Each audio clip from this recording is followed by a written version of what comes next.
I am Ryan McKnight. I'm Cara Santamaria. I am Christopher Smith. Hi, I'm Andrew Torres. This is Naked Mormonism, the serial Mormon history podcast.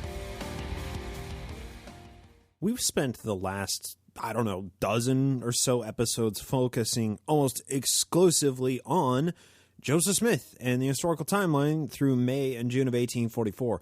But the truth is, a lot was going on with other people connected with the church during this time. Understandably, the events leading up to and following the Nauvoo Expositor consume all of the oxygen in the historical record, casting a shadow over every other notable figure during the time frame. So I want to spend the next few episodes catching up with those folks. So let's start today with discussing Emma Smith, the elect lady of Mormonism. During my off time from researching the Road to Carthage series, I've been reading an anthology of Mormon historians titled Writing Mormon History, Historians and Their Books, and it's edited by a friend of the show, Joseph Geisner.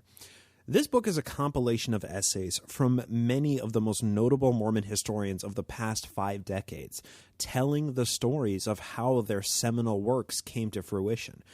It is a fascinating book, and I recommend listeners pick up a copy of Writing Mormon History, edited by Joseph Geisner, at your local or independent online bookstore. Why I bring this up is because the last chapter that I read was written by Linda King Newell, who wrote the best biography of Emma Smith with her co-author, Valeen Tippets Avery. The chapter is remarkable, as it places the readers into the sphere of Mormon history through the lens of 2 independent women researchers in the late 1970s and early 80s, in the field of Mormon history completely dominated by men. Unfortunately, Val Avery actually passed away a few years ago, so the chapter is written by Linda Newell, and we can only kind of see her side of the writing project of Emma's biography, but Linda's stories about herself and other women in Mormon history are just remarkable. The chapter begins with a story that I'm sure many of us can empathize with Linda when she learned a slanted version of Emma Hale Smith's life. That's because Emma's treatment by the LDS Church until about the mid-80s was silence at best and caustically derisive at worst. This is from Writing Mormon History, beginning on page 162. Linda begins to tell her story. Quote, "My own journey with Emma Hale Smith began at Ohio State in 1973. I attended a BYU Education Week where Janan Payne from Provo, Utah was one of the speakers. Her topic was My Friend Eliza R. Snow. Dressed in a long, ornate black silk dress with matching hat, an exact copy of the one Eliza R. Snow wore in her famous photograph, Janan spoke eloquently of Eliza, often comparing her with Emma. Emma was not as faithful as Eliza. Emma abandoned her faith in the church by not going west when Eliza did. Emma kept the prophet's sons from the church, and Emma did not love Joseph as much as his plural wife Eliza did. I was puzzled." End quote. Linda Newell then details her journey in searching for a biography of Emma written from a faithful Mormon perspective, being a believer herself. The search came up almost dry. All she found was a 25-page pamphlet titled Judge Me, Dear Reader, quote, and a biographical novel, Emma Smith, the Elect Lady, by our LDS writer, Margaret Gibson. Now, Linda adds that, quote, the latter was truly a work of fiction. And she also adds that the former had its own problems written from a faithful Mormon perspective because the 25-page short novel claimed that, quote, Emma's transgressions of leaving the church were because she suffered a mental breakdown, end quote. So Linda Newell decided to write her own biography of Emma that would do proper justice to the elect lady. From this project, Mormon Enigma was born. But let's rewind a little bit. From where did this caustic Mormon narrative come? Emma Hale Smith didn't go to Utah. She was mother of Joseph III and guided him to become prophet of the RLDS Church when it was founded in 1860. And the RLDS Church, of course, was the primary competing faction to the Salt Lake City-based LDS Church. Emma also hated bloody Brigham Young, justifiably so because he was a power-hungry demon lurking in the shadows until the center stage was vacant. The power struggle between her and Brigham left Emma as the quintessential enemy to polygamy, a worthy personification for the burgeoning Salt Lake City leadership to vilify. Until Joe and Hyrum were assassinated, Emma occupied multiple important roles in the church. However, the tension resulting from the Laws and the Smiths in the last months of 1843 had revealed to Joe and everybody else caught up in polygamy that Emma was not approving of the doctrine and practice as she had previously been. The majority of the higher ranks of the church leadership, those in the anointed quorum, of course, pushed Emma to the fringes and forced her to become an island unto herself. Emma, as a cordial and guarded as her deportment would dictate, she had to balance a secretive life of her husband and sister wives with the resulting drama with her public life as an anti-polygamist and the only legal wife of her husband, right? She was able to act somewhat less guarded among insiders of the anointed quorum, but she clearly wasn't attuned to who did and who didn't know the extent of polygamy, and therefore she had to exercise caution in nearly every interaction. This caution, however, didn't stop her from speaking her typical sharp wit when circumstances required.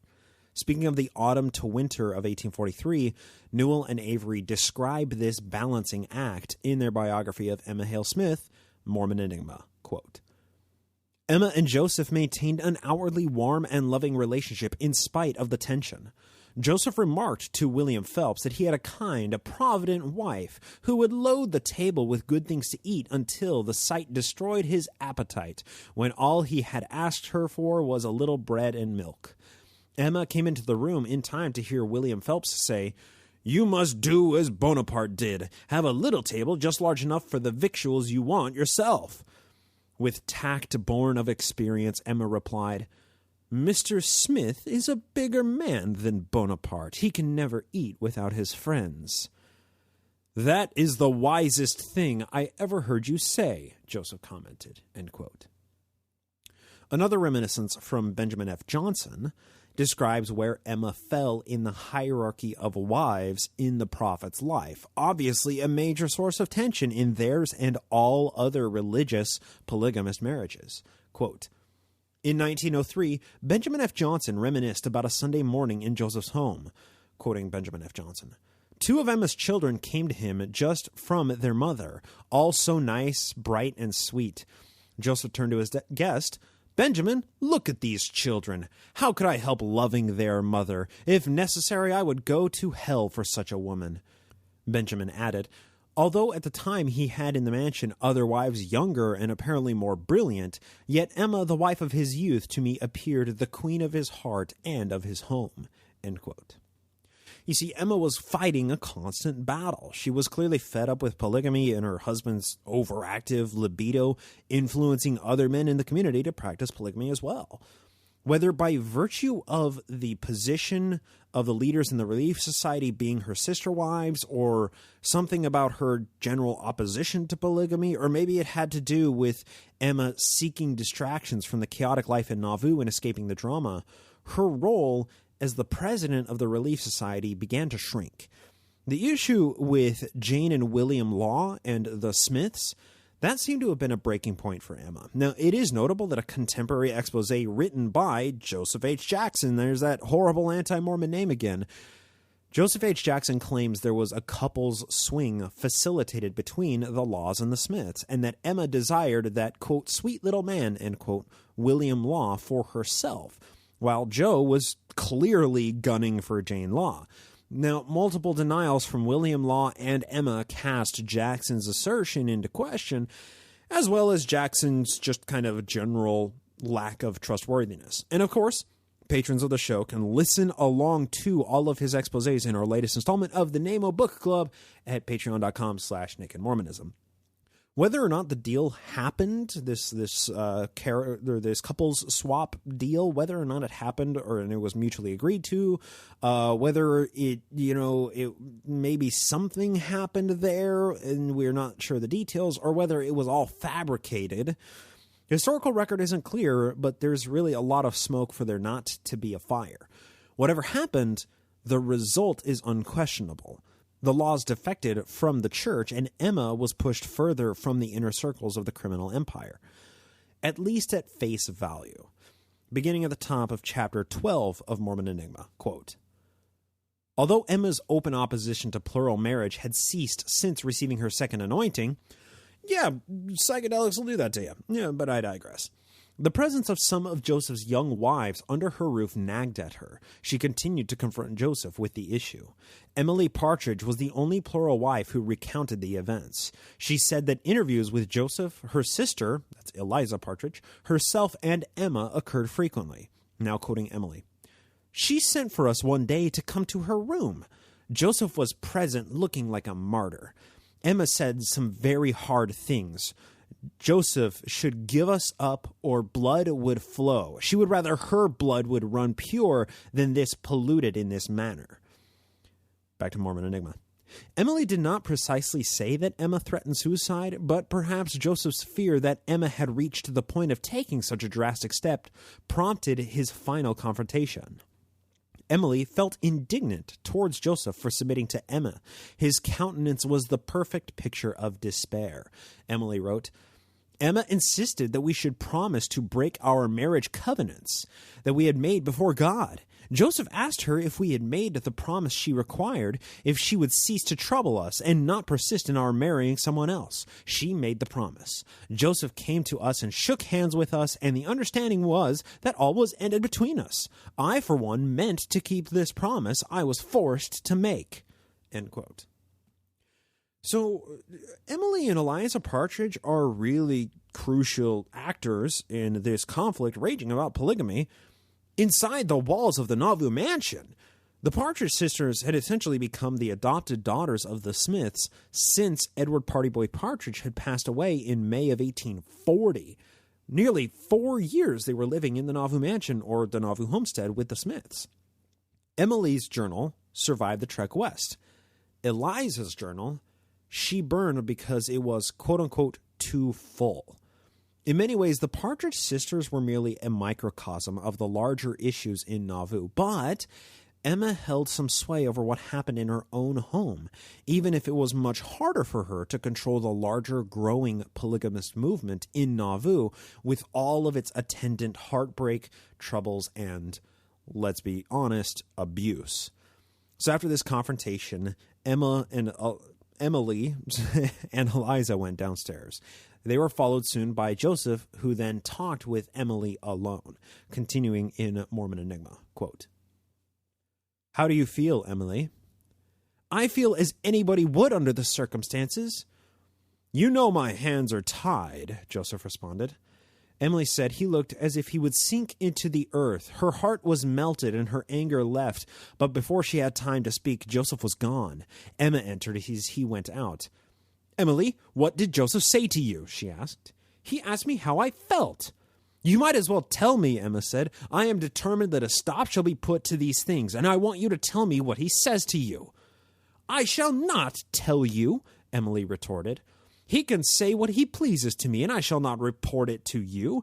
There has been mischief enough made by me doing that. I am sick of these things as you can be." Emily did not know how her words might affect Emma, but reported, "I learned afterwards that she gloried in my spunk," end quote. Yeah, no, I'm sure Emma absolutely loved her husband raping these teenagers in her own home with her children sleeping in the next room. I'm sure Emma was elated to have these repeated confrontations with her teenage sister wives when it was all because Joe couldn't keep it in his pants. So much fun for Emma. But Emma's opposition grew to polygamy throughout 1843 and 44. Now, this is tough here because what is, later fabrication to assassinate her character by the Salt Lake City leadership and what is fact becomes a very hard distinction to make. Clearly, Emma had problems with polygamy, and she had been pushed and coerced and finally forced into accepting it to keep from the private fights with her husband becoming public. However, she was far from the only dissenting voice, as contemporary records reveal. From Mormon Enigma, quote, Emma was not alone in opposing plural marriage. Lucy A. Young, married to Brigham's brother Phineas, wrote, "With a sad heart, I found all the married people at liberty to choose new companions if they so desired.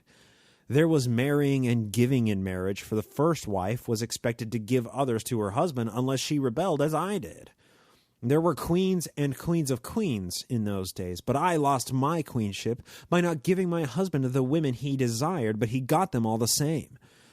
She voiced the dread of many women that their men would take new wives in spite of their opposition. Cynthia Osborne's husband wrote, the doctrine of polygamy was repugnant to her, and the thoughts of going to the body of the church with her daughters she could hardly endure." End quote. Emma had other considerations which extended just beyond Joseph and other high-ranking men in the church marrying teenage women. Julia Murdoch Smith, the surviving Murdoch twin that Joseph and Emma adopted in Kirtland back in 1832, she was 13 years old in early 1844.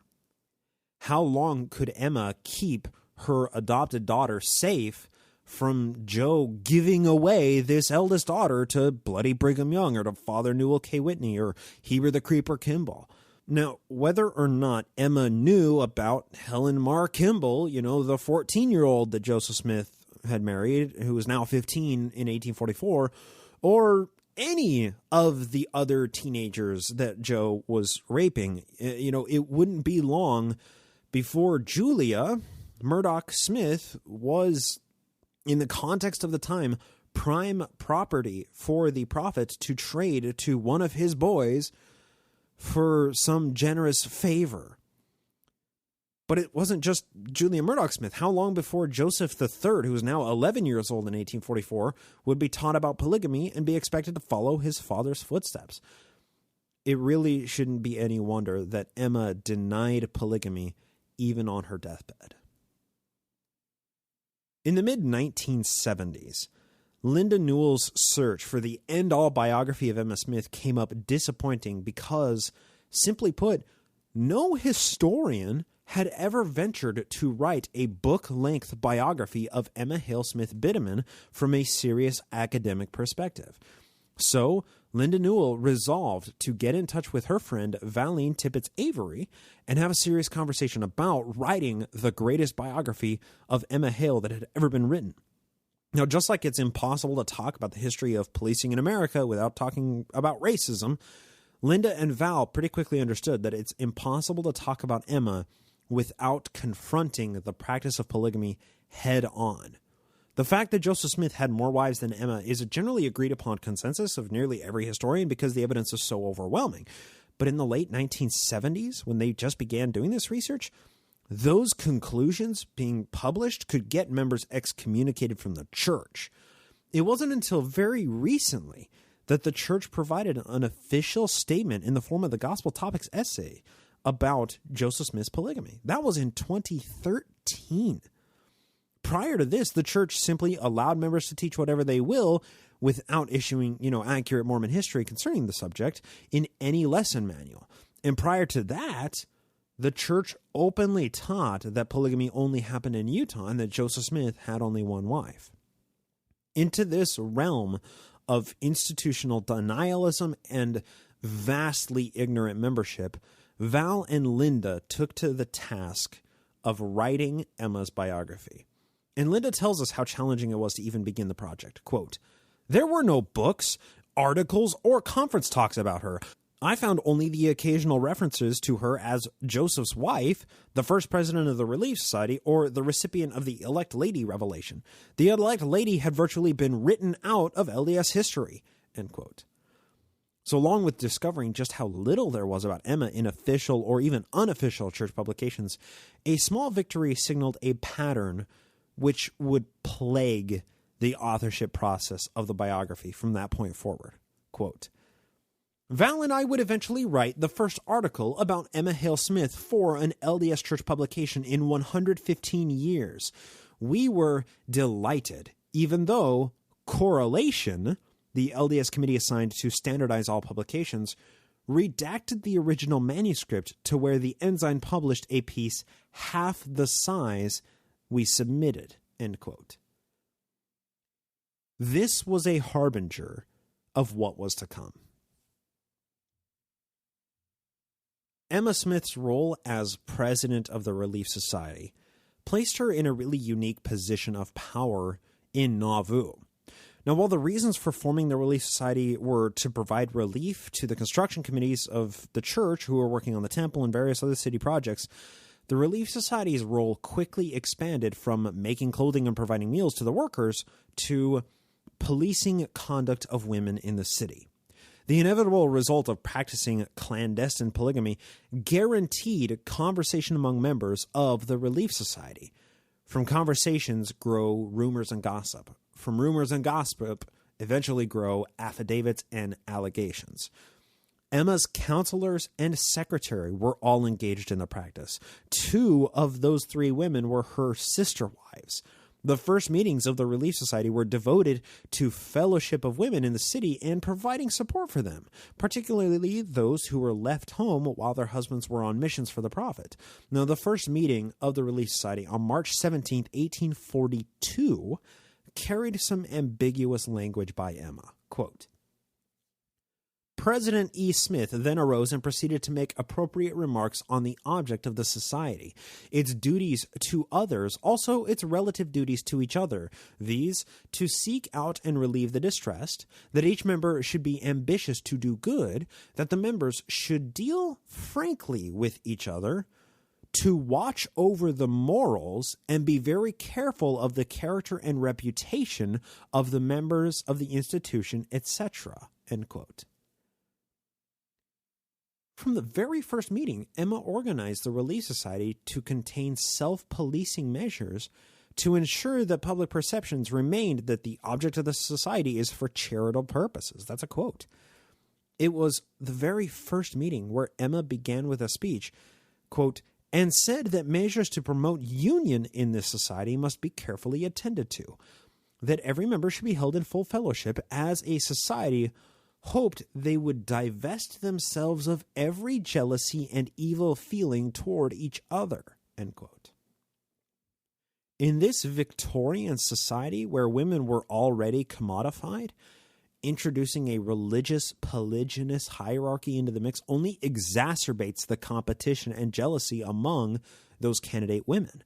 Now, this played out in the Relief Society at large and in Emma's own home with her sister wives. As examples, we read the earlier story about Emily and Emma having a confrontation.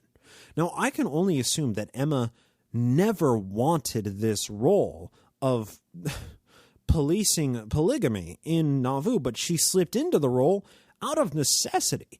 Nobody wants to be the rumor police, especially when those rumors are about your own husband and his closest friends.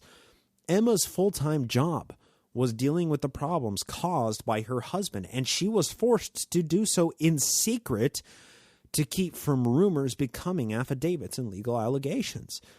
The second meeting of the Relief Society, a case presented itself which needed to be dealt with. Clarissa Marvel. From the minutes, of course, the Relief Society minutes, you'll find them linked on the Joseph Smith Papers, the church's own official history document and archive. You'll find this linked in the show notes. Quote, President E. Smith proceeded to read to the honorable body a report wherein Clarissa Marvel was accused of scandalous falsehoods on the character of President Joseph Smith, without the least provocation, praying that they would in wisdom adopt some plan to bring her to repentance, end quote. So what actually happened with Clarissa Marvel is a matter of historical mystery, as her name is incredibly elusive in contemporary documents. Clarissa was discussed and called to repentance the following meeting. The record reads that she signed a statement that anything that she said regarding the prophet in his teaching polygamy, of course, wasn't true. After that was taken care of, that item of business was handled after that rumor was shut down, a speech was made by Sarah Marietta Kingsley where she, quote, cautioned the society against speaking evil of President Joseph Smith and his companion, that it would not be a light thing in the sight of God, that they had proved themselves in the case of Clarissa Marvel should be a warning how we hear and how we speak. Her fears that the Lord would cut off those who will not take counsel, end quote. The pattern of secrecy and policing polygamy rumors among the Relief Society from this third meeting was engraved into the record from that point forward. Basically, to summarize, we saw what happened with Clarissa Marvel. She is a warning about how we speak, and if we speak evil of the prophet and his companion, this is all related to polygamy, of course, right? That the Lord would cut off those who would not take counsel. Now, the Lord cutting somebody off, when read in the context of today, is like, oh, so they have a court of love and then they're disfellowshipped, or they receive some ecclesiastical punishment. They don't have to take the sacrament or something, or maybe they're excommunicated and they have to get baptized again. This seems innocuous today, but no! In the context of the day, that's a death threat. When the Lord cuts somebody off in Nauvoo, those persons should expect a visit from Pistol Pack and Porter Rockwell that night. A person cut off by the Lord usually didn't wake up the next morning. The more that Val and Linda dealt with the history of polygamy while they were writing Mormon Enigma, the harder the project became, both at an academic and at a personal level. Linda recounts a conversation with church historian Ron Esplin, quote, "One day, I remember marching into Ron Esplin's office and blurting out, 'Everybody is lying about polygamy. Joseph and other church leaders are lying. Emma is lying.' Ron looked at me calmly and said, 'You don't know about the code words, do you?' Then he explained that church leaders were answering the public accusations of polygamy with denials of polygamy in the Asiatic sense, or spiritual wives, but they privately called it the new and everlasting covenant, celestial marriage, or a man's privilege," end quote. Finally, by about 1981 to 82, when this interaction happened, Linda was finally initiated, and she learned the code words of polygamy, information which would have cut her research endeavors much shorter had the church been honest about its history and never obfuscated or lied about that information to begin with. The simple fact that official church historians at the time knew the code words of polygamy and the public was unaware, and still largely unaware of that today, speaks volumes to how much polygamy history has been deliberately lied about. Linda reckons with this information very honestly before telling a story about Val that hurts for me to read, especially considering this was in the early 1980s when information about Mormon polygamy was actively suppressed and outright denied, and no internet search could confirm this information within 7 seconds on Google. Quote, "A lie is a lie whenever you knowingly lead someone to a conclusion that is false, even if what you say is true. One day and she's, of course, referring to the lies about polygamy. The church is lying. Everybody is lying about polygamy. Joseph and the other church leaders are lying. Emma is lying. That's what she's talking about when she says a lie is a lie when you lead somebody to a conclusion that's false, even if what you say is true. Code words are deliberately lying for the Lord." Continuing on. "One day when I called Val, I noticed her voice seemed strained and far away. I asked if something was wrong. 'I'm sick,' she whispered, 'sick to my stomach. I've been lying on the floor so I won't throw up.' I expressed my concern and asked if she ate something that could have caused it. 'No,' she said, 'I'm just working in the polygamy section of Nauvoo, where Joseph has taken Helen Mar Kimball as a wife.' Linda, she was only 14. That's how old Maureen is." Maureen was her only daughter, end quote. Emma's role in the Relief Society was gatekeeper of the secrets of the kingdom. Her word carried the weight of the prophet, and her cautions were not taken lightly, that they would be cut off if they didn't heed the counsel of keeping your mouth shut. As the Relief Society continued to grow into its own, Emma was fed information from members and her counselors as to the extent and spread of polygamy. Now, she would ensure compliance and secrecy of participants through her role as president of the society, and this had multiple effects. As her role developed and her policing of rumors increased, those in the Celestial Covenant began to bristle at her constant watch. Just like Emily and Eliza Partridge chafed under Emma's watchful eye, the larger Relief Society became selective of what information was shared with Emma. Meetings continued to be held throughout 1842, but the number of meetings dropped in 1843. Now, the one thing about this, too, is Emma was active in politics and in sending letters to Governor Ford on behalf of Joseph Smith while he remained in hiding for the summer and autumn of 1843, having evaded extradition to Missouri by the sheriffs Wilson and Reynolds. The final meeting of the Relief Society in 1843 occurred on October 14th, 1843. Emma's absence was noted in this and many other Relief Society meetings that year, which points to a few trends. Emma's time was increasingly occupied with land speculation and in recording real estate transfers.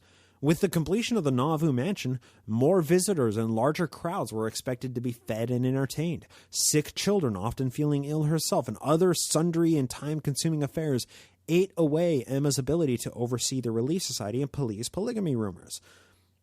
Also, the increasing destitution of the Mormons, who were all living on credit because no major manufacturing or export projects had been completed in the city, that left a lot of people sick and hungry, unable to afford food, let alone clothes or school supplies for their children. But more than all of these factors, Emma was increasingly seen as hostile by members of the Relief Society who were in the New and Everlasting Covenant. Her vacillation from approval to outright abhorrence of polygamy made Emma unpredictable and caused the other women in the New and Everlasting Covenant to be very judicious with what information made its way to her.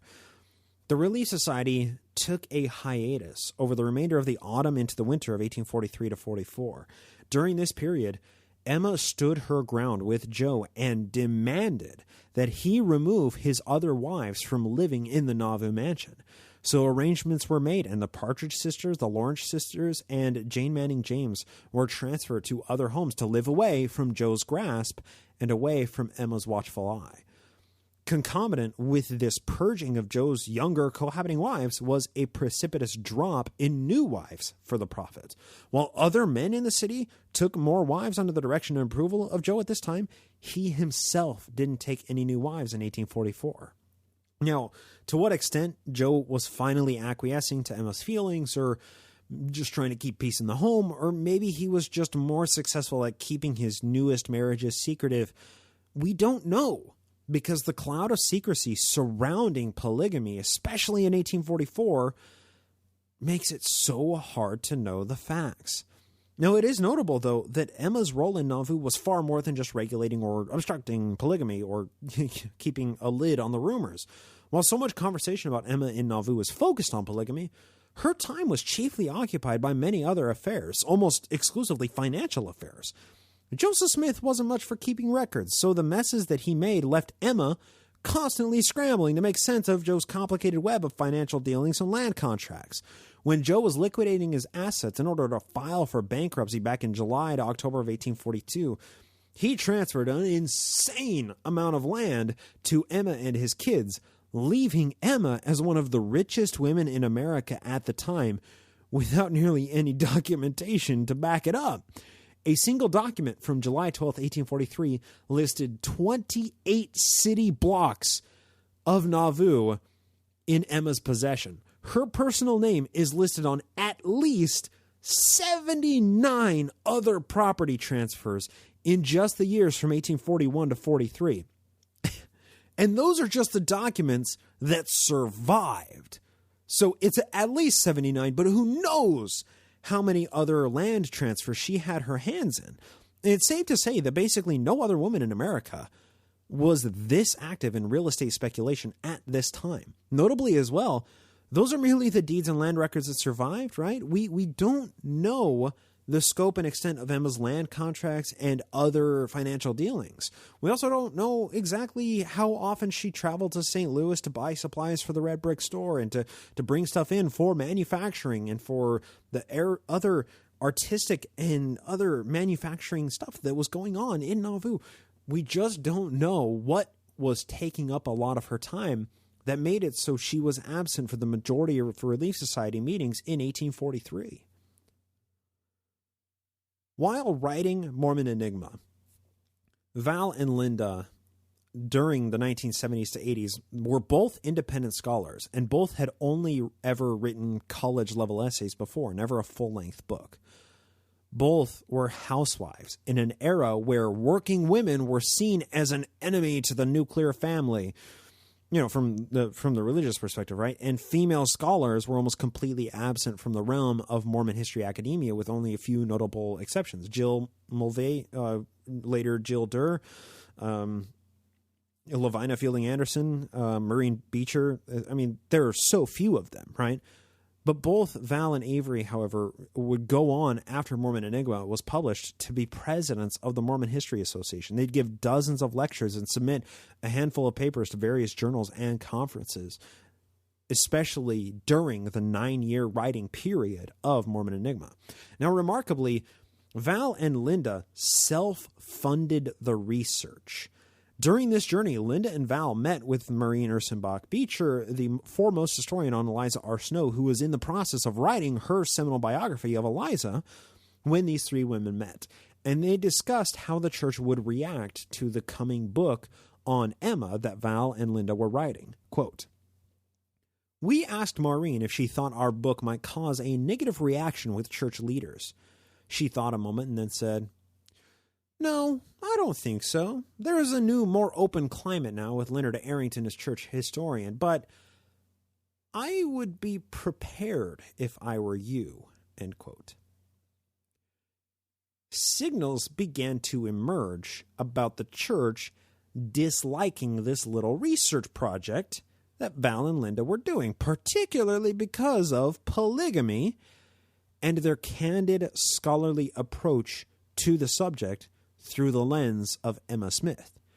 And current events played into these matters as well, right? The nation was occupied with open and heated discussions about the Equal Rights Amendment, and Mormon leadership were vociferously opposing the ERA because they viewed it as a threat to the nuclear family and men's dominion over their wives and families.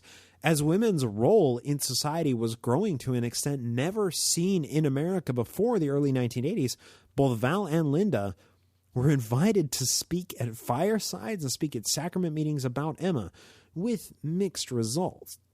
Val Avery was invited to speak at the Utah Westerners Society in Salt Lake City, quote, about the relationship between Emma Smith and Brigham Young, end quote. And Linda continues this story with just such delightful candor. Quote, "At that time, the Utah Westerners was male only, as was the Alta Club where the group met. Wilbur Bud Ruscio, who Val had met earlier, had issued the invitation and accompanied her to the Alta Club the evening she spoke. As they approached the front door, Bud told her, 'You can't go in that door. It's only for members. I will take you in the side door.' Val shot back, 'The hell you say?' and marched up the front stairs and into the lobby, much to the consternation of the door god. 'Hey, you can't come in this door,' he confronted. 'I already did,' she said, and walked right past him. When Bud introduced her to the group, he told of her position as a woman sheriff in the Flagstaff Westerners and of her grand entry into the Alta Club. This being the one meeting a year that wives were invited to attend, she received resounding applause." End quote. I can't imagine being a female historian in the 1970s and 80s. I can't imagine it. I can't imagine what these women had to go through. It's mind-bending to me. But not all speaking engagements were met with such good cheer and loud laughter, right? Val also spoke at a stake fireside about Emma, and she discussed the issue of Joseph's polygamy openly to an audience of mostly teenagers at the time, which is where these conversations should be happening. Val's husband, Chuck, was called into the office of their stake president to have a hostile little chat about his wife's work. Quote, "Unbeknownst to Val, the Flagstaff stake president had called Chuck into his office to talk to him. He told Chuck that Val had no right to be delving into church history. 'The church has its own historians,' he said, 'and if church leaders want history written about Emma or anything else, they will tell those historians to write it.' Then he told Chuck, 'You must control your wife. She needs to stay home with her family where she belongs.'" Continuing. Prior to that, Val had also had a run-in with her local LDS ward bishop, who was a close friend of the stake president. She was asked to give a talk on Joseph and Emma's children at a fireside for the youth of her ward. In what was probably a lapse in judgment on her part, Val ended by talking about the possibility of children by Joseph's plural wives. In a letter to me, she wrote, "My bishop was so affronted that he was rude at the firesides, challenged my statements, took the RLDS position that we do not know that Joseph Smith had other wives other than Emma, and would not listen when I sought him out privately to explain." End quote. Then Val went on to detail another exchange between her bishop when Val was invited to teach a gospel doctrine class on Emma in church. Val, knowing the opposition she was receiving from her husband, from her stake president, and from her bishop, declined to teach the class, and instead said that she would attend and be a resource only to answer questions. When the bishop caught wind that she would be there just to answer any questions that people had, he confronted her about it. Quote, "I understand that you're going to teach the gospel doctrine class on Emma this morning." Val told him no, that she was only going to be a resource. "You will not go into that class," he said. "As long as I am bishop of this ward, you will not talk about that woman in my church." End quote. We now have the words to identify this as ecclesiastical abuse, misogyny, but the bishop, the stake president, Val's husband, Chuck, they were men who were operating with authority, and they were exercising dominion over the hysteric woman in their lives. It's a tragedy, but such was the plight of independent women historians, and I mean really women in basically every other academic field in the 70s and 80s, while Val and Linda were writing Emma's biography. What it was before then, they didn't have a seat at the table. It's been a constant fight ever since. Luckily, it's getting better, but there's still a long way to go. The Relief Society in Nauvoo, under Emma's direction, luckily in 1844, luckily for them, it had a new piece of propaganda to work with, known as the Voice of Innocence. Check the backlog for episode 173 where we read through it. Now this piece, the Voice of Innocence from Nauvoo, was written by Double Dub Phelps, one of Joe's chief propaganda ministers and his personal ghostwriter. And it was just an open denial of polygamy, using those code words that Linda learned about in the late 1970s when she told Ron Esplin that everybody's lying about polygamy, right? The first meeting of the Relief Society in 1844 occurred on March 9th, where Emma, quote, read an epistle called The Voice of Innocence, and then addressed the meeting on the late slander of Hyrum Smith by Orsimus F. Bostwick, which called forth the above epistle, end quote. Those in attendance then voted on, quote, who would be willing to receive the principles of virtue, keep the commandments of God, and uphold the presidentess in putting down iniquity, which was received by unanimous voice, end quote.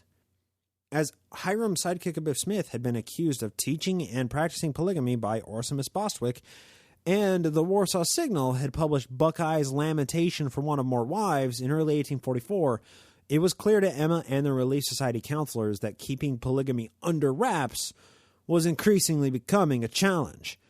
In this same meeting, March 9, 1844, Elizabeth Ann Whitney spoke when she, quote, requested the sisters to pray that Sister Emma might be supported to teach us the principles of righteousness, expressed her fears that judgment would begin at the house of God, end quote. Judgment would begin at the house of God. More code words. As the Nauvoo temple was edging ever closer to completion by March of 1844, the purposes of that temple were becoming clear as well. To purge those opposed to polygamy and judge the women who would be good candidates to be sealed to church leaders. This was merely an extension of the initial purposes of the society to begin with. So, of course, the Relief Society would be active in culling the weak and unfit for polygamy once the temple was completed. Now, when we read through contemporary exposés of the temple ceremony, Increase and Marie Van Dusen, notably, it's very clearly a breeding ground for polygamous practices. Now, this hypothesis is substantiated by what Emma said immediately after her counselor, Elizabeth Whitney, finished her speech. Quote, President Smith said it was high time for mothers to watch over their daughters and exhort them to keep the path of virtue, end quote. Watching over daughters and exhorting them to keep the path of virtue. It's all coded language when taken in the larger context of the stratified polygamy system in Nauvoo. Mothers here, in my opinion, most likely refers to the mothers in Israel. The mothers in Israel were the older women who were used as liaisons for church leaders to teach the younger women about the doctrine of polygamy, priming them to be approached by Joe or one of his best friends when they would propose to these younger women. What those mothers in Israel learned from their conversations as these liaison officers with those younger women, they would feed that information back to those men who would then use that information to form their plan of attack in their proposal. If the younger girl was receptive or open-minded to the doctrine, they'd become a prime target for Joe or one of his closest buddies, Heber the Creeper Kimball or Newell K. Whitney or Bloody Brigham Young, right? If those younger women seemed repulsed by it, maybe the men choose a different young woman, or they alter their plans of how to approach her, like contriving a story of being visited by an angel with a sword in the middle of the night. Told him 3 times, you have to take this woman, this teenage girl as your wife, or you're both going to die. Now, the path of virtue that Emma talked about there is also a loaded phrase because the commandment on polygamy, right? This is well known, the polygamy revelation in early 1844, March of 1844, when this meeting was happening. It was well known among the Anointed Quorum and the High Council. And that later became Doctrine and Covenants, section 132, which required new wives to be virgins, which was never strictly adhered to by the leadership. But there was a conceptual exception to this virgin commandment, which allowed the men to marry women who weren't virgins. They simply needed to not have had sex with their prospective polyandrous husband before the sealing ceremony, which would make her essentially a virgin to that church leader until after the sealing for time and eternity. So this is how non-virgins could still be considered virtuous, walking the path of virtue, as Emma said, when they were marrying into polygamy, even if those women had kids with their lawful husband. Once again, during this first meeting of the Relief Society in Nauvoo in 1844, we see Emma as tasked with the unenviable duty of policing polygamy, both the practice of it with the various participants and with curtailing the spread of rumors. Now, most historians have concluded that these statements should be taken at face value and were made by Emma because either her ignorance or her opposition to polygamy. I choose to view it differently. I think Emma had so long resigned to the fact that she couldn't stop polygamy, and the only way that she could still exercise control and be helpful in polygamy was to be the gatekeeper and to be the support system for women who are caught up in it. Now, her statements can be viewed both ways here, but I choose the latter, especially when we see the minutes from the second meeting that day, where Emma again read the voice of innocence from Nauvoo and then continued, quote, continued further by exhorting all to take heed to their ways and follow the teachings of brother Joseph. And when he preaches against vice, to take heed to it, and said, he meant what he said, meaning publicly. Concluded her remarks by requesting all to use their common senses, and they would teach us righteous principles if we would adhere to them, end quote. The meeting was closed, and it was called to reconvene for the next meeting just a week later, which would be the final time the Relief Society would officially meet in Nauvoo. In this meeting of March 16th, 1844, Emma continued damage control with even more coded language. Quote, Mrs. Presidentess arose and addressed the meeting upon the necessity of being united among ourselves and strengthening each other's hand in order that we may be able to do much good among the poor, end quote. Then she read the voice of innocence again and, quote, spoke of John C. Bennett's spiritual wife system, that some taught it as the doctrine of brother Joseph, end quote. Now, this is an important distinction with well agreed upon code words in Mormon history academia. Spiritual wifery was the terminology that was used to attack John C. Reckitt Bennett's practice of polygamy once he defected from the church in May of 1842. Time and eternity, new and everlasting covenant, Abrahamic covenant, a man's privilege, all of those terms that were used in Mormon theology, and some of them are even used today, those were used to describe the approved of version of polygamy. That was Brother Joseph's doctrine. Spiritual wifery, John Bennett's. New and everlasting covenant, time and eternity, Abrahamic covenant, those are Joseph's terms, right? Joseph's version of polygamy.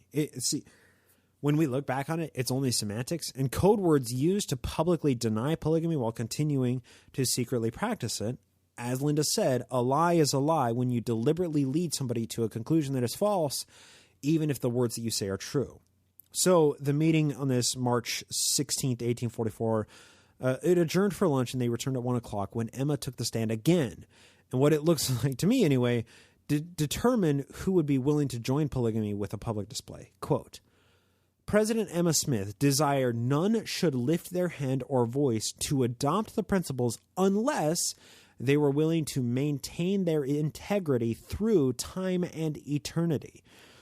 Said these contained the principles the society started upon. They contain time and eternity. There's a code word. Contained the principles the society started upon. Then she says, but was sorry to have to say all had not adhered to them. End quote. More code words, and we could spend years studying what each and every one of those words specifically means. So Emma wrapped the meeting by telling the women to just follow the public teachings of her husband and that he couldn't use clearer language. Spiritual wifery, bad. Celestial marriage, good. Do you get it yet, ladies? Is this clear as mud quite yet? With this final admonition, the Relief Society adjourned to never reconvene under Emma as presidentess in Nauvoo ever again. And notable as well, at this time, Emma was about a month along with her final of Joe's children, David Hyrum Smith. Now, she wouldn't be showing yet, and nobody probably knew it, that she was pregnant at this time. But by the time we get to June of 1844, she was 4 months along, and she would have been showing. This is the same David Hyrum Smith who was born after Joseph's death, who would be locked up in an insane asylum for the last 20 years of his life because he was gay. History's real fun, isn't it? As Linda and Val continued their research for Mormon Enigma, this biography of Emma, it became clear that no treatment of Emma without a head-on approach to polygamy would be laughed out of academia. You gotta deal with it head-on. However, some stories had percolated through the cultural heritage of Mormonism, and they were hit with controversial questions from audiences. Now, Linda describes a funny little interaction when a panel discussion was held with her and her co-author Val, as well as Maureen Beecher. And this is while Maureen Beecher was progressing extensively on Eliza Snow's biography. Quote, through friends and history contacts, word started to travel around Salt Lake that I was working on a biography of Emma Smith, and I began to get invitations to speak at book clubs, firesides, Relief Society meetings, and discussion groups. I always took questions, and when I didn't know the answer, I focused on finding it next time I was in the archives. The most frequent question I got was, did Emma push Eliza R. Snow down the stairs? Eventually, the two of us co-authored an article with Maureen Ursenbach Beecher, who was working on a biography of Eliza. We presented it as a panel titled Emma, Eliza, and the Stairs at an MHA conference. An audience member asked if we believed that Emma had indeed pushed Eliza down the stairs. In unison, we answered, yes, from Val, no, from Maureen, and I don't know, from me. After all our research and publishing an article on the alleged incident, we had each reached a different conclusion. There are several versions to the story. The most common accounts say that after catching Eliza and Joseph in an embrace in the upstairs hall, Emma, who did not know the two had secretly married, flew into a rage and pushed her down the stairs. Another says she dragged her down by her hair. Still another claims she turned her out in the dark in her nightgown. I believe there was enough evidence to conclude that there was a physical altercation, but we were unable to determine what exact form it took. Had it been me, I would have pushed her down the stairs. End quote. Strong stance, Linda. But this gets to a much larger point, right? The study of polygamy in Nauvoo taps into a lot of personal sensibilities, especially for historians who are believers in the form of nuclear cis hetero marriage that the church claims today. Salacious stories like Emma lies on the stairs, right? Salacious stories like this pervade the culture among those who know just a little dabble of Mormon history, but the larger topic itself, it causes so much conflict and question and often leads to answers that researchers, especially believing researchers, may see as counterintuitive or unnatural. Physical altercations like Emma's Stairway to Hell, that's episode 137, they seem to be rare, but the competitive nature this polygamous society created obviously created pain and heartache, in addition to making many young women the victims of sexual predation and rape. That's uncomfortable for a lot of people to consider, that Joseph Smith was a rapist. Even more uncomfortable is that Emma's inability to oppose her husband's desires and her unique role as president of the Relief Society made her complicit in that sexual abuse, even though she was clearly unhappy with the role that Joseph Smith had forced on her. People don't want to see their heroes like the prophet and the elect lady of Mormonism as co-criminals on top of a criminal syndicate of rape, but that's the most simplistic summary of what occurred in Nauvoo. Publicly speaking about these controversial aspects revealed through their research, Val and Linda experienced increased opposition from church leaders, local ecclesiastical authorities, and even their own husbands. That opposition, however, was matched by encouragement from LDS and RLDS historians who eagerly awaited the fruits of Val and Linda's work. Once Mormon Enigma was published, Val and Linda were publicly banned from addressing any official LDS church gatherings about Emma or about their book. They were blacklisted by the church after Mormon Enigma was published.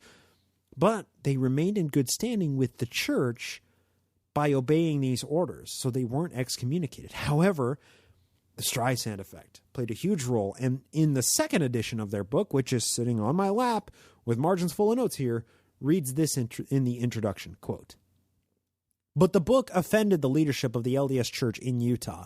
In June 1985, a month after it received the Evans Award, newspaper headlines in the Los Angeles Times announced, 'Mormons forbid female biographers of Smith's wife to address church.'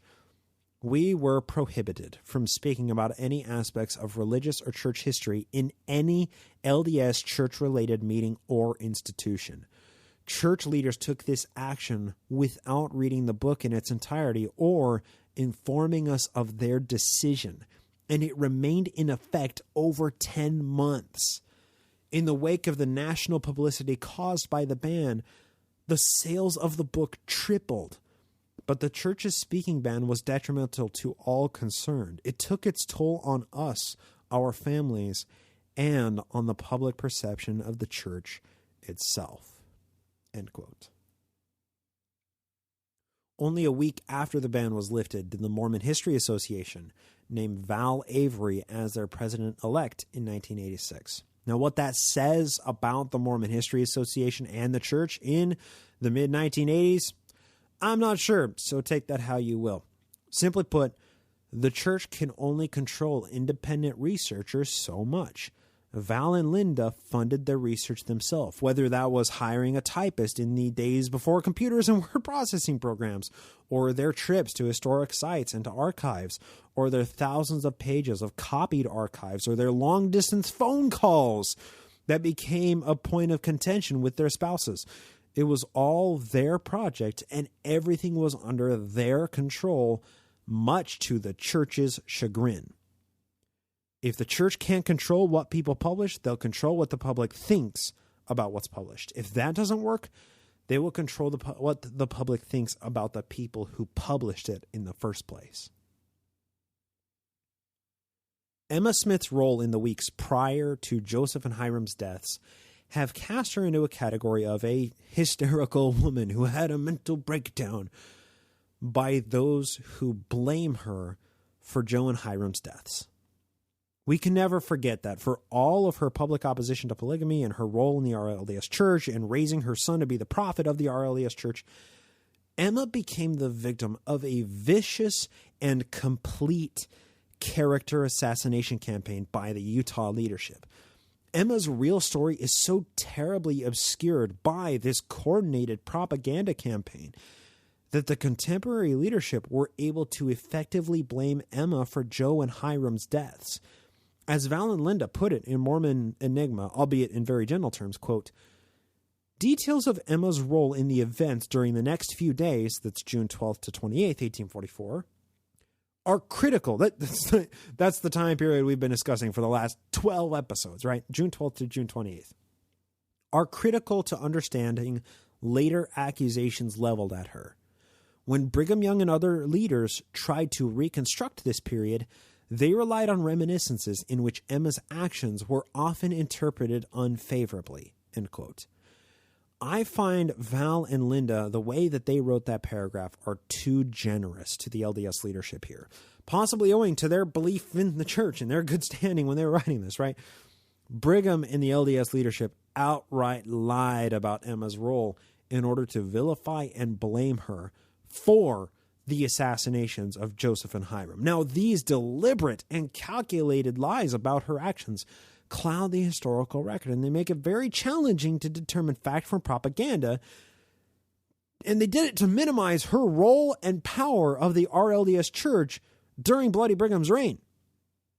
Emma has been blamed by members of the LDS Church for the deaths of Joe and Hyrum for over a century and a half. This has all been done as a result of that smear campaign begun by Bloody Brigham Young and the Salt Lake City leadership as it was forming in Nauvoo during the Schism crisis. As Linda and Val described throughout Chapter 13, Emma was relatively calm and resolved in her own actions, and she followed the instructions of her husband. Yes, Emma sent the letter to Joe across the Mississippi when he was in hiding, urging him to return. But Emma's letter was carried by Joe's friends who called him a coward. That charge of cowardice is what Val and Linda claim was the turning point for Joe. But sending the letter to Joe telling him to come back isn't the only thing that Emma did that church leaders, the LDS church leaders, have used to vilify Emma. Further clarification follows through Chapter 13 of Mormon Enigma. Joe's original arrest on charges of riot led to this first hearing in the Nauvoo Municipal Court, which discharged the prisoners. Then Joe held his grand military parade. He gave his final public speech to the Mormons, right? This is all stuff we've been talking for the last dozen episodes, right? Well, Val and Linda pick up from there. Quote, "Emma saw little of Joseph in the following 4 days. He spent most of his time sequestered in his office, planning a defensive strategy, aware that in a short time he could be arrested again. He gathered affidavits in his behalf and wrote to Governor Ford explaining his actions in the destruction of the expositor. When Joseph retreated to his office, he assigned Alpheus Cutler and Reynolds Cahoon to guard the door. Emma moved into her usual role in times of crisis. She acted as a liaison between him and anyone intruding into his privacy, carried messages to him, and apprised him of the outside situation." End quote. Emma had developed a formula out of necessity for dealing with herself, her husband, and her children during times of crisis. From Joe being attacked, beaten, and tarred and feathered in 1832, resulting in the death of one of their adopted children, to multiple times in both Missouri and Illinois that authorities came knocking on Emma's door to arrest Joseph Smith, Emma's ability to cope in these situations held the family together and oftentimes kept Joseph Smith out of the custody of the state. Yes, Joe had a group of bodyguards lurking in the shadows at any given moment, but not every situation called for their hammer and nail approach to dealing with problems. Sometimes the careful and precise wit of Emma was exactly what was needed to keep the prophet safe. She had constructed her own survival mechanism for these times of intense heat from the law. After the first hearing in Nauvoo Municipal Court, that discharged the prisoners, Joe sent for Judge Thomas to give some guidance as to how to proceed in all of this, who told him to hold another hearing in front of somebody not connected with the church, which Joe eventually did hold, in that second hearing in front of Daniel H. Wells. Now, we discussed this a little bit last week. Daniel Wells wasn't a member of the church technically at this time, but he'd go on to lead some of the most crucial massacres in the Utah Territory, commanding his company of the Nauvoo Legionnaires, and he was a justice of the peace down in Utah, and he's very well connected with the church after Joe's death, but he wasn't officially a baptized member at this time. So how that information reached Joseph Smith has been a source of character assassination against Emma. This is one of those points that we have to discuss. Although the conflict seems to have arisen more out of confusion, and it seems far from deliberate on Emma's part. From Mormon Enigma, quote, "When Anson Call offered to help, Joseph sent him and David Evans 80 miles to Knoxville to deliver an affidavit and letter to Judge Jesse B. Thomas, judge of the circuit court, requesting clarification of Thomas's early instructions about Joseph's legal rights. The two men returned to the mansion on June 20th. Now, this is 13 days after the Nauvoo expositor was burned. There are active arrest warrants out for Joseph Smith. There's a chaotic time, right? So they returned on June 20th, quote, with a letter from Judge Thomas, but the guards refused them entry to Joseph's office. When Anson Call insisted, Cutler and Cahoon disappeared inside. After they returned, the four men argued sharply, but Call and Evans refused to leave until they had personally delivered the letter.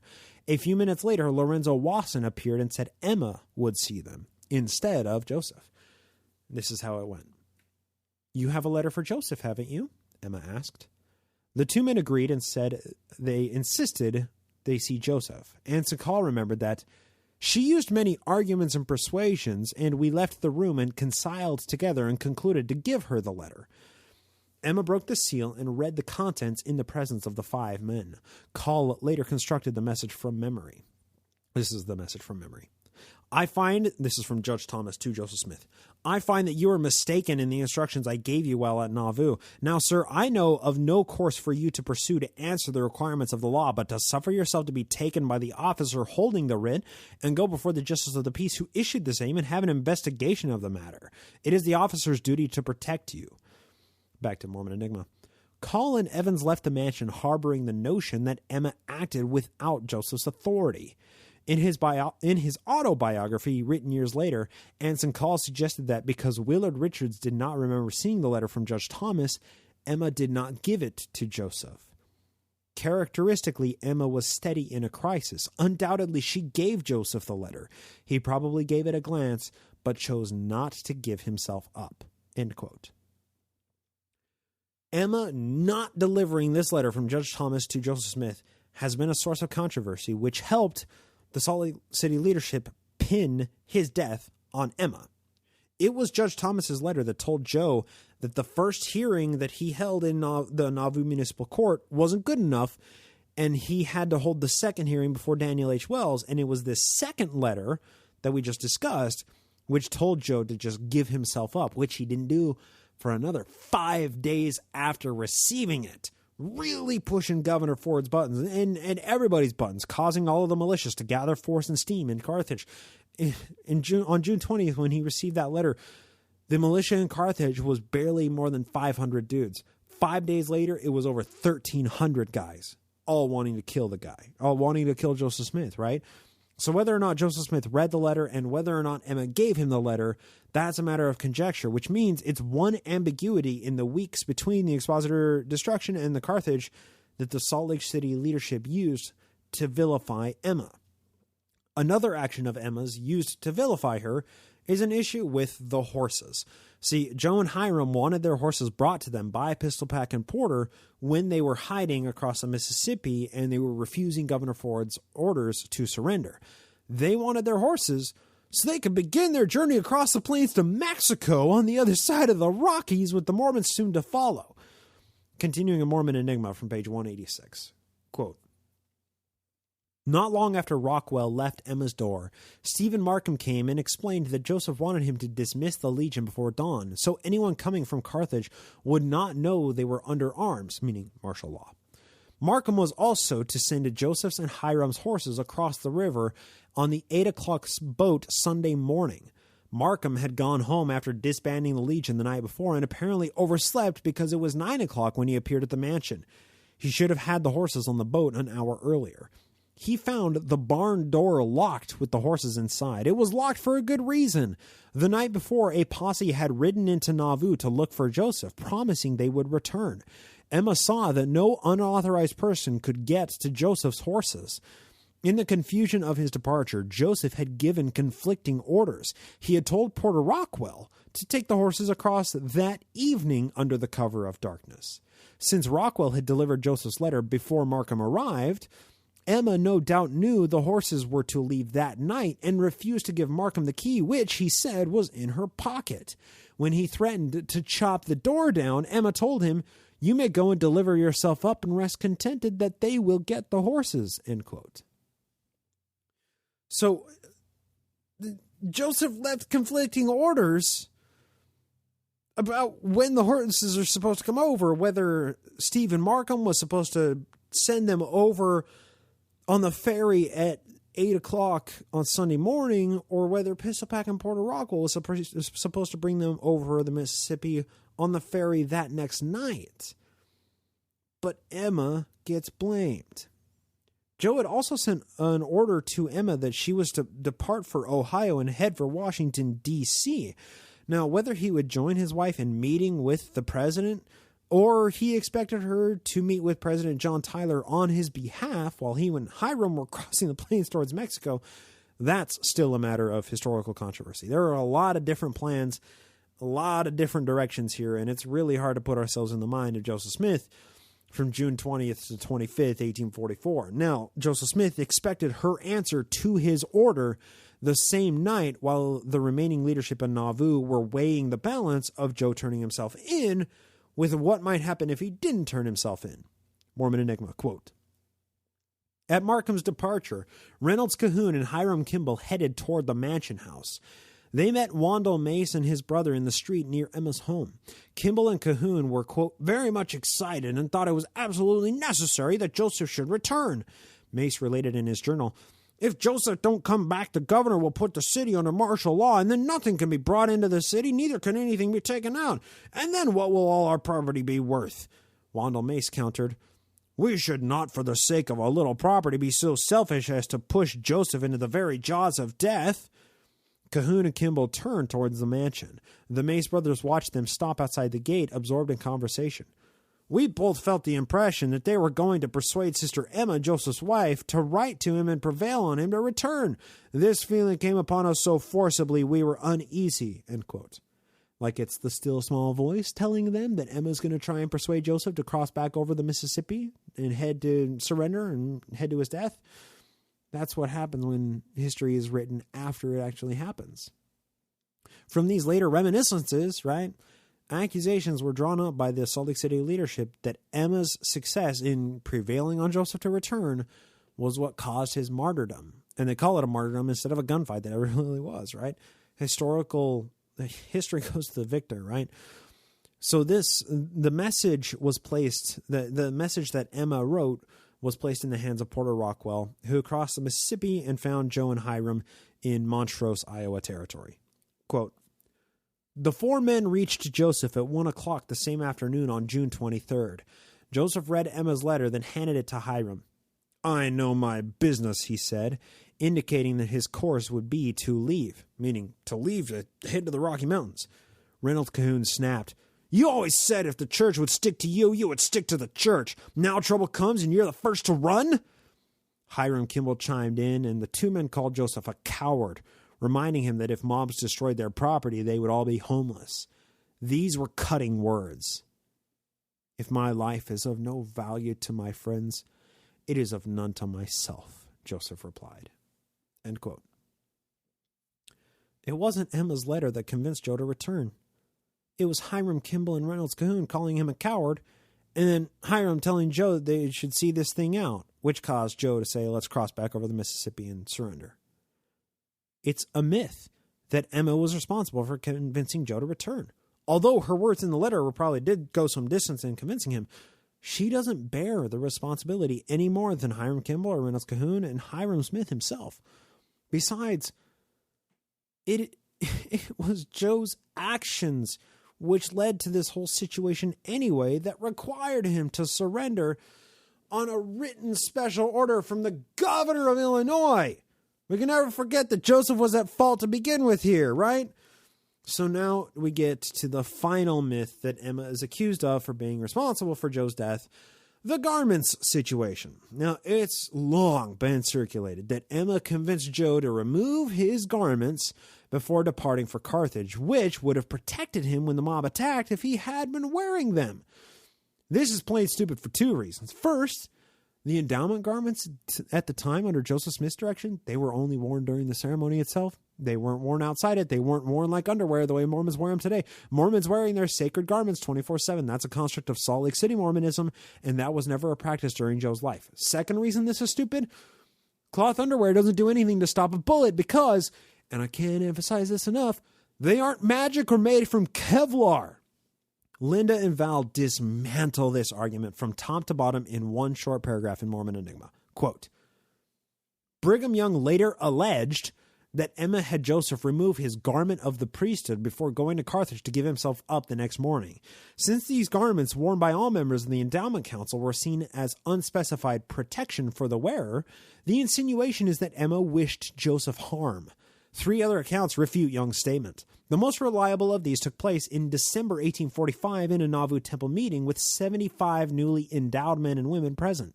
Significantly, Heber C. Kimball presided in the absence of Brigham Young. Until this time, the priesthood garment or robe had been worn, for the most part, during participation in the endowment ordinances.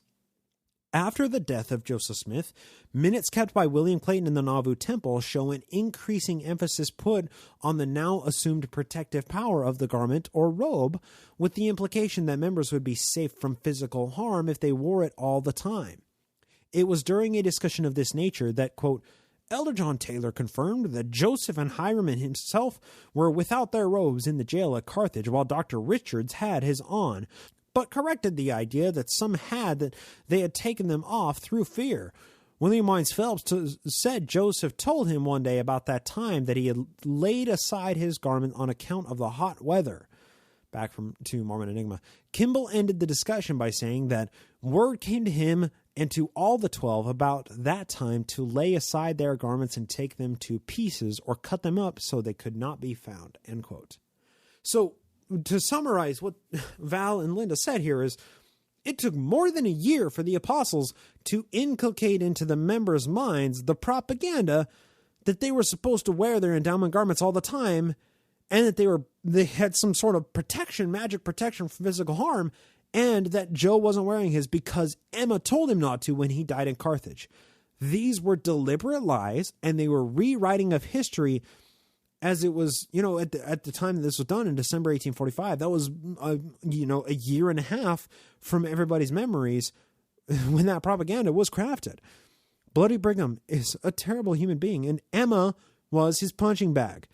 The LDS Church has treated her as the cause of Joe's death for multiple reasons, whether by insinuation or by deliberately saying it, for over a century and a half, because Bloody Brigham lied.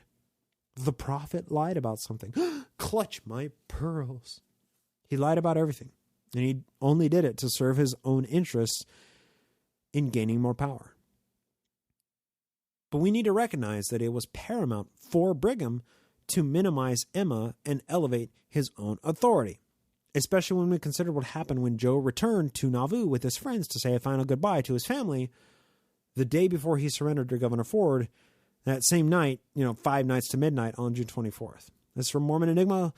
Linda and Val take a moment to describe the entire Smith family. Quote, Joseph stayed with Emma and the children that night.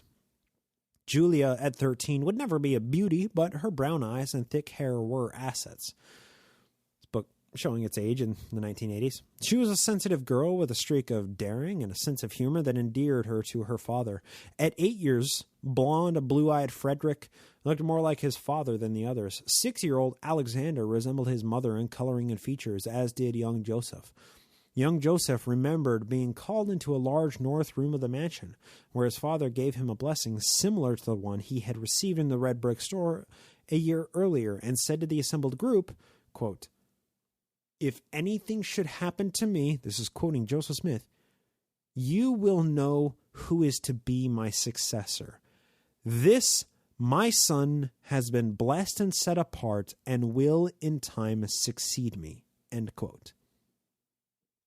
One of Joe's final acts before leaving Nauvoo for Carthage the last time was to set apart his son, Joseph III, as his rightful successor and give him a blessing. This does away with any other claims to authority made by the Salt Lake City Church or by henchman Sidney Rigdon or by the Whitmers or by James Strang or anybody else claiming authority, that they took the authority from Joe, right? Joseph III in every way was Joe's rightful successor. And only 3 days before Joe was dead in Carthage, Joe sealed that blessing, that ordaining on Joseph III's head in a room full of witnesses who largely followed Joseph III when he formed the reorganized church, the RLES church, in 1860, while every member of the Quorum of the 12 Apostles were scattered across the nation. None of them were in Nauvoo at this time. So, to magnify how much Emma loved her husband and she did everything in her power to keep him safe when she could, in spite of what the vilification, the demonization, and the myths that have been constructed about her, she did try to keep him safe. So to magnify how much she loved her family, how much she loved her personal God, permit me one more reading today to round out the episode as the last communication that Emma sent to her husband after he had been committed to Carthage Jail on charges of treason. Now, this is a crucial letter known as These Desires of My Heart. It was written the night that Joe was riding to Carthage to surrender at 5 minutes to midnight, and it would be received the next day when he was locked in prison. Emma, quote, "First of all, that I would crave as the richest of heaven's blessings would be wisdom from my heavenly Father bestowed daily, so that whatever I might do or say, I could not look back at the close of day with regret, nor neglect the performance of any act that would bring a blessing.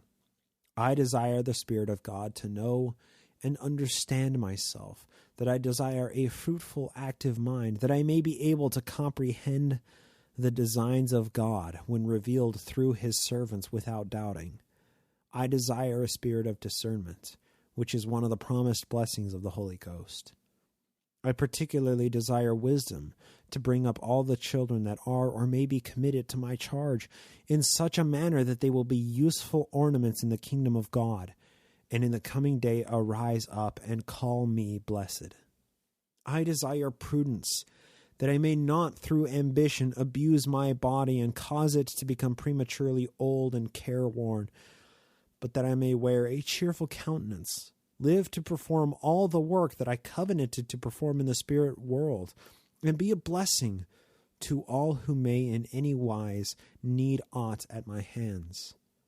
I desire with all my heart to honor and respect my husband as my head, ever to live in his confidence, and by acting in unison with him, retain the place which God has given me by his side. And I ask Heavenly Father that through humility I may be enabled to overcome that curse which was pronounced upon the daughters of Eve. I desire to see that I may rejoice with them in the blessings which God has in store for all who are willing to be obedient to his requirements. Finally, I desire that whatever may be my lot through life, I may be enabled to acknowledge the hand of God in all things." End quote.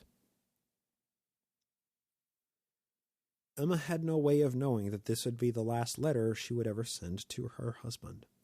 She had no idea what the future held. She had no idea how to keep the Mormon settlement in control as thousands of people cast their eyes toward her to be the mouthpiece of her husband in his absence.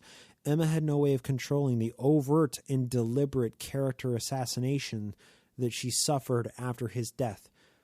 This letter is a testament to her wisdom in that only the wise will pray to their God, earnestly asking for such broad swaths of wisdom in return. We can't control what happened to Emma's legacy after her death, but we can be appreciative to revisionist historians like Linda King Newell and Valeen Tippets Avery, who worked tirelessly for 9 years to write a biography that did the complicated enigma that is Emma Hale Smith the justice that her life actually deserved. My first podcast episode talking about Emma was titled Blushing Bride Mafia Wife. I had no idea what I was talking about, but I supplicated at the altar of Mormon history academia, and the endowments of wisdom were granted thanks to these wonderful scholars. But what about Emma? She, like everybody else, thought that Joe would get out of this scrape with the law, like he had every other scrape in his entire life. She thought his departure from Nauvoo to Carthage would result in his victorious return, having won yet another legal battle, and then the Smith family would just continue to build the kingdom of the Mississippi until the stone could roll forth and fill the whole earth. I can't help but wonder, when studying various figures in Nauvoo history, whether they truly believed or not, right? Believed in the church, right? And that's never a simple question. What we do know is that Emma fought and struggled with some doctrines more than others, right? I mean, she had a history of dealing with Joe's sexual indiscretions their entire married life. So a revelation claiming that polygyny was required for salvation, that couldn't have struck her as anything more than a plot to stop her incessant complaints to her husband, right? However, she also witnessed the authorship process of the Book of Mormon, and her public statements, including her deathbed confession, reveal the claimed translation narrative as accurate. Also notable is that for her entire life, all of Emma's financial and social success, including becoming for a brief time one of the wealthiest women in America, were predicated on sticking to the story that her husband had crafted. Even after Joe's death, Emma's reliance on the Book of Mormon as scripture was absolutely necessary for her eldest son, Joseph III, to retain credibility as the rightful heir that his father had ordained him to be 3 days before Joe died. We know that Emma lied about polygamy. We know that she lied using code words and outright lied to her own son on her deathbed, while her son remembered calling Eliza R. Snow Aunt Eliza when Eliza lived in the Nauvoo mansion with the Smiths. The simple fact is, it's impossible to nail down exactly what Emma was, what she truly believed, what secrets she carried with her to her grave. And in that regard, Val and Linda chose the perfect title for Emma's seminal biography, because Emma Smith truly is the Mormon enigma.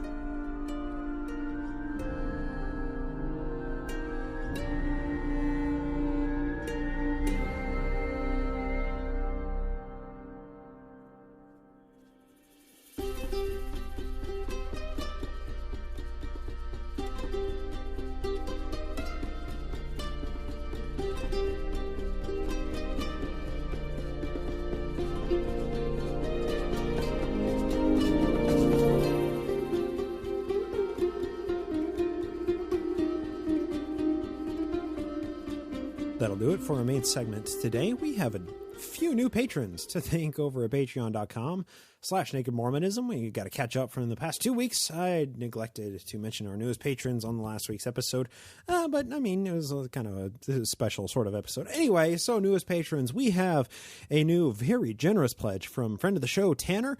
We have a new pledge from the Atlanta Atheist. That you must be the only atheist in Atlanta. Keep up the good fight. Actually, no, Atlanta's a pretty cool city. Everywhere other than Atlanta, I'm sorry. Anyways, the Atlanta Atheist. We have a new pledge from Darren, from Christine, and a new pledge from Mike Hunt. From Mike Hunt. That's an unfortunate name there, Mr. Mike Hunt. Newest pledges. Thanks, Mike Hunt. So to our newest pledges and to all of our pledges, all of the folks who support us over at patreon.com/Naked Mormonism, thank you from the bottom of my heart for supporting the time and efforts and resources that go into researching and producing this podcast. It really means a lot to me. Also, supporters on patreon.com/Naked Mormonism get an extra episode every week, as well as extended editions of the last 100+ episodes. That's a variety show segment. That's where I slip into my, let's just say my older version of the show, where I get a little not safe for work. Anyway, so if that sounds like fun, if you want to hear more stuff, the variety shows, current events, or what's going on in the last conversation I had with my parents, or whatever the case is, and you want to hear extra editions, audiobooks with my commentary of old school early Mormon documents and books, you can find all that at patreon.com/nakedmormonism. Also have a couple of things to discuss here at the end of the episode.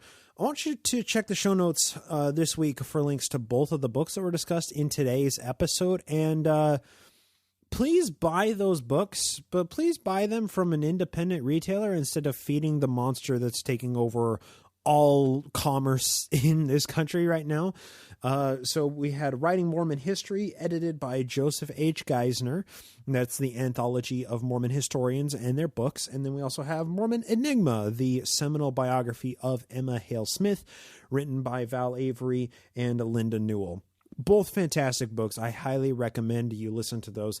And I'm also planning on doing an upcoming Glassbox podcast interview about this book, and I'm working out the details with Joe Geisner to pull together a panel of some of these historians who wrote chapters in it and to talk about their experiences during the new Mormon history era and this formative time of Mormon history academia. Also, coming up soon on the Glassbox podcast as well is an interview about Ezra Taft Benson, who was an influential person in shaping Mormon politics as an apostle and was a prophet for many of the years that these historians were doing their research during the new Mormon history era in the 70s, 80s, and early 90s. That was really cut short by the September 6th. All of these things are kind of interrelated. There's just a whole lot of really interesting information about Mormon history academia from the 70s and 80s, and really this Writing Mormon History, as well as reading some of the biographies and the works that come out of that era of Mormon history, really put a point on how important that era really was. So also, final announcement, we have Sunstone coming up. And now Sunstone this year is going to be a virtual symposium as opposed to being physical like it was for, all the rest of the history that Sunstone has been meeting. That's going to happen on July 29th through August 1st of 2020. You can do that by going to sunstonemagazine.com/2020 symposium. Or you can check the show notes to find a link to that website.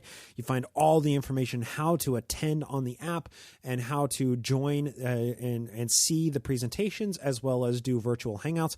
I'm going to be presenting on the latest research into the Smith entheogen theory, psychedelics and early Mormonism, as well as, having, if anyone wants to hang out, just request a virtual hangout with me. I'm going to be there the whole weekend.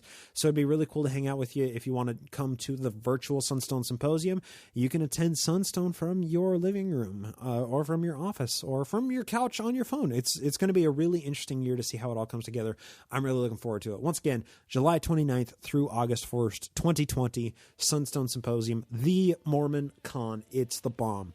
So with all that, let's go ahead and shut down the episode. I want to thank all y'all for tuning in, for showing up, for hanging out, and for giving me your very precious time, of which it seems like all of us have only fleeting amounts of that lately. So thank you all so much for lending me your ear. Hope to talk to you next time here on the Naked Mormonism Podcast.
This podcast is produced with the help of Julie Briscoe as social media manager and Brian Ziegenhagen as audio engineer. Music is written and produced by Jason Camo of aloststateofmind.bandcamp.com and used with permission. Legal counsel is provided by Andrew Torres of the Law Offices of P. Andrew Torres and the Opening Arguments podcast. Naked Mormonism is a production of Ground Gnomes LLC. Copyright 2020. All rights reserved.